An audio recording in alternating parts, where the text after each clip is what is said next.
उत्तराखंड में सुस्ती पड़ी यूकेडी हुई एक्टिव। बिगड़ती कानून व्यवस्था को लेकर हल्ला बोल। यूकेडी के निशाने पर दून के कप्तान साहब। एसएसपी साहब पर लगा दिए गंभीर आरोप।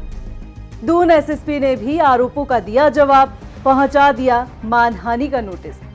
राज्य गठन के बाद से उत्तराखंड में सिमट रहे जनाधार को बढ़ाने की जुगत में जुटी यूकेडी ने इन दिनों प्रदेश में बिगड़ती कानून व्यवस्था को लेकर मोर्चा खोला हुआ है और पार्टी के निशाने पर है देहरादून के एसएसपी अजय सिंह। दरअसल उत्तराखंड क्रांति दल के केंद्रीय उपाध्यक्ष आशुतोष नेगी ने देहरादून के एसएसपी को लेकर एक पोस्ट शेयर किया है। इसमें एसएसपी अजय सिंह पर पिछले 10 सालों से एपीआर आईपीआर रिटर्न फाइल नहीं जमा करने का आरोप लगाया है। आपको बता दें कि एपीआर आईपीआर वो व्यवस्था है जिसमें सरकारी अफसरों को सालाना अपनी संपत्ति का ब्यौरा देना होता है।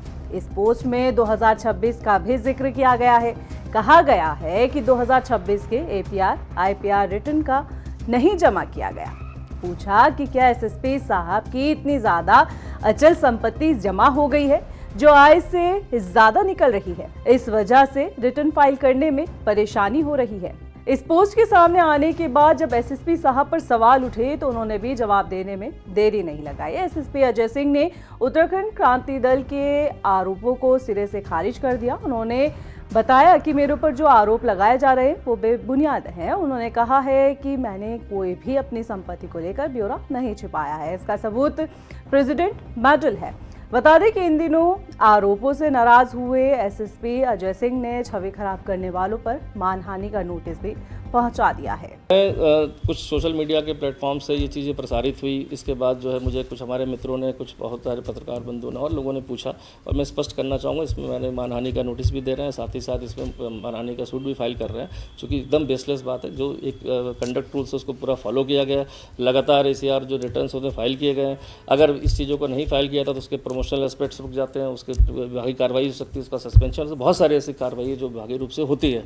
तो ये चीज़ें एकदम गलत है। अगर किसी को जानकारी करनी थी तो मुझसे या सक्षम अधिकारी से पूछ सकता था, बिना पूछे इस तरह के चीज़ों को प्रसारित करने के पीछे कहीं ना कहीं उद्देश्य लगता है कि इमेज को खराब करना और राजनीतिक रूप से प्रेरित होकर इस पर आरोप लगाए गए। ये भी स्पष्ट करूंगा कि देश के जितने भी प्रतिष्ठित, चाहे माननीय राष्ट्रपति महोदय का जो सराहनीय सेवा पदक है, जो भी हाल फिलहाल में मिला, साथ ही साथ देश के और भी अवार्ड मिले, सभी तभी मिलते हैं जब आपकी एसीआर पूरी भरी हो, आपका उसमें आउटस्टैंडिंग हो, साथ ही साथ उसमें आपके रिटर्न्स जो भी कंडक्ट रूल्स आपने फॉलो किया हो। तो ये सारी चीज़ें स्पष्ट रूप से प्रमाणित हैं और इसका जवाब जब जो डिफेमेशन सूट फाइल कर रहे हैं उसमें विपक्षी को देना पड़ेगा। हालांकि मामला यहीं तक नहीं है। अब जरा तस्वीर को देखिए।